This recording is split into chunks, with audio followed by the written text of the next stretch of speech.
It is November 1st. Can you believe that? It's going to be in the 70s this week. Today, I need to reconfirm my zero. I've had the rifle in the backpack. It's been in the bed of the truck, in the camper. Just want to reconfirm zero at 100 yards. That's what I'm set up for right now. And then we have benches back to 300, and then I'll have to mobile bench out to 400. Our 200-yard bench is a concrete bench, rock solid. This 100-yard one, pretty bouncy. I just cleaned the rifle thoroughly. Sweet 762, patched out dry, Sweet 762 with the brush, patched out clean. First shot will be at the smallest little metal gong. That's gonna be my fouling round. And then I'll shoot 3 rounds at paper. The big difference between today and where we're gonna be hunting elk is about 1,500 feet of elevation and probably 50 degrees of temperature drop.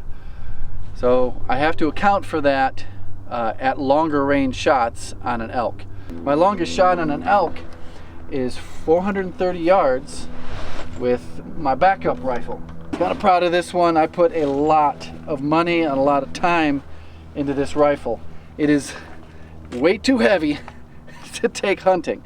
But I did it. I set my mind to it that I was going to use an AR-10 to hunt everything from hogs to elk. And this is kind of my baby here. I'm also going to check the zero on this. I haven't shot it. Actually, I bring this out every once in a while and I'll shoot one shot at 100 yards. And normally it goes pew, right straight through the bullseye. And I say, okay, it's still zeroed. Nothing's come loose. It shouldn't come loose, but you always want to know. I'm going for that small one that looks like someone already shot a hole through it. Pretty much in the middle. Smallest one up there.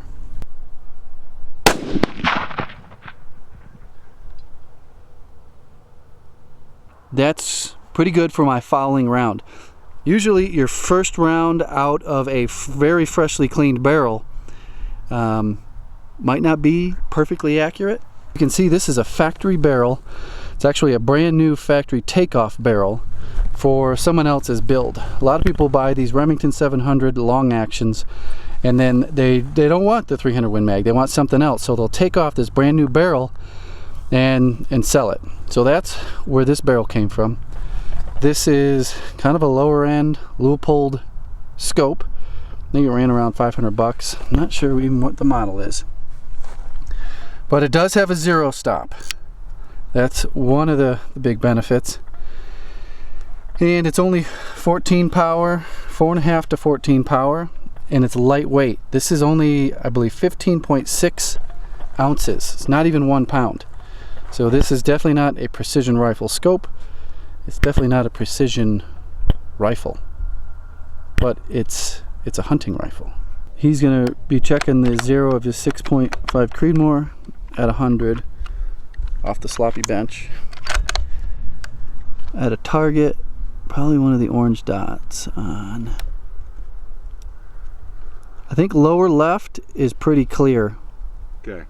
On that main target, the lower left orange dot. The blurriness is just the heat, the mirage coming off our, we got a dirt track that goes right up to these targets, so it creates more heat and puts that mirage up for these cameras.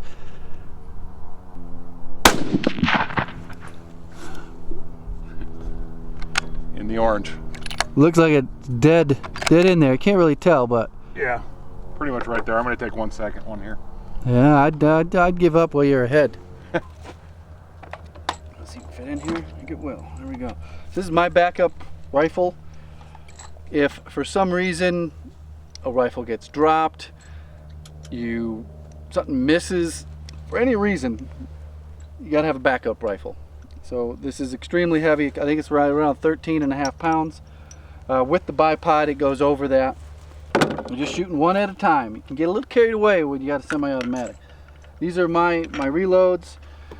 The brass has been used I don't know how many times, but it is 44 grains of Varget, and these are Berger Classic Hunters 167 grains. They go right around 2,700 feet per second. I'm going to shoot for the bottom right orange dot. Hopefully I only have to shoot one. Cold bore shot. We're at 6 o'clock on the orange dot there. Now we're set up at 200 yards, shooting through the chronograph and just writing down all the information we need for dialing our scopes when we're hunting.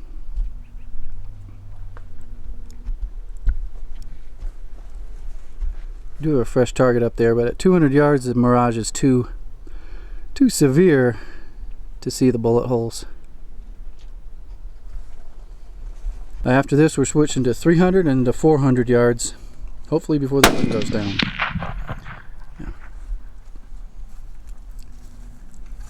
Yeah. I'm done. So I went ahead and I dialed for that one exactly to what the calculator said. Got in the bullseye. That's good. So this is the 300 yard bench setup. It's quite wobbly, but it's enough to get us a good idea of our drop at 300 yards. Let's see if I can zoom into it. He doesn't even have our antelope coming up there. oh, I know, I saw. 300 yards, we're supposed to get between 9.7 inches of drop to 10 inches of drop.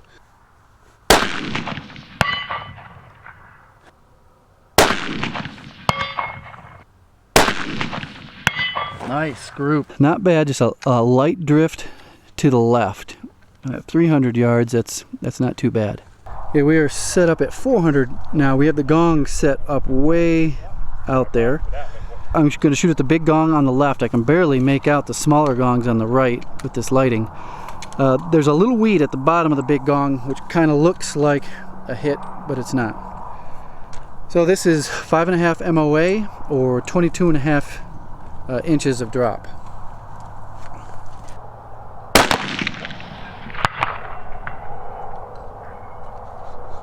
That hit looks like it hit at 12 o'clock. I'm gonna put this just to 5 MOA.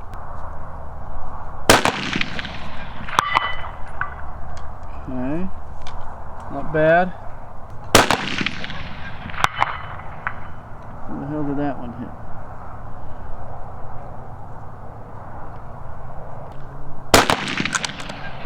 Nice, there it is, 5.5 MOA, dead center. He's going for the smaller gongs that you can barely see on the right. They're both black. Smaller gong on the right, or the middle gong. Okay. Not all the way to the right. Second one from the left. Blasted Yeah. it. One dead elk. Your elevation is perfect. You're on the left-hand edge. I'm gonna go one more. Well, I just want to show them what they're shooting off of here. Oh, yeah. That's a seat with a little cushion and a tripod. We're both set up at 400 yards on our tripods, and we're going to take standing up shots. We probably wouldn't do this on an animal. We're just pretty much just testing things out.